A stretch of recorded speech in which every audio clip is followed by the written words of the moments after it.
Kweli mimi bwana maisha yangu yalikuwa magumu. Nikawa nasema nataka niame.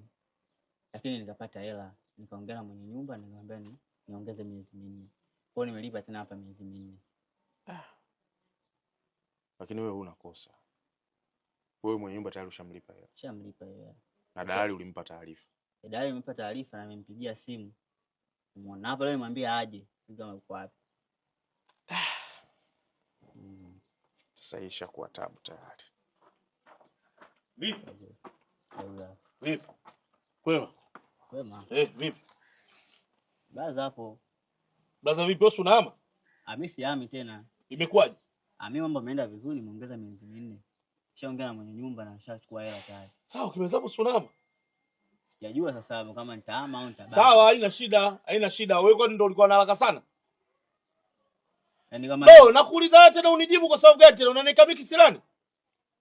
Sasa mimi nakuuliza unijibu kwa sababu gani? Wanaume tunaongea, nimemuuliza huyu kaongea. Sasa wewe shida iko wapi? Wewe unang'ang'ania nyumba hii yako. Naweza nikakutafutia nyumba nyingine sehemu yoyote. Na kama unaweza kurudisha hela, mimi hela sirudishi. Sina hela ya kurudisha. Unaweza vumilia, uwezi nikutafutia nyumba nyingine. Sio lazima hapa. Sasa shida ni kwamba huyu taarifa alikuwa ashakupa kama kaongeza hela. Na mimi hela nilikuwa nishakupa ili tuweze kulipia. Sasa shida inakuwa nini? Kwa sababu mimi hapa sasa hivi, hebu jifikirie, mimi nimekuja hapa sasa hivi nataka kuingia. Alafu namkuta mwenye nyumba. Huwezi kuingia kwa sababu si anaendelea. Sasa wewe hapo utaratibu ni kwamba nikakutafutie sehemu nyingine ama unisikilizie mpaka mimi nikishaipata ndio nikwambie. Mkuu, dereva pale anauliza vile vyombo anashia pale au anisogeze gari mpaka huko. Hebu subiri kwanza kidogo, ndio tuko tunafanya majadiliano hapo ili nione tunafanyaje. Subiri kidogo. Wewe ama tumpishe. Nasikia. Nasikia gani? Epusha shetani tumpishe. Sasa tutaongea mwenye nyumba sasa.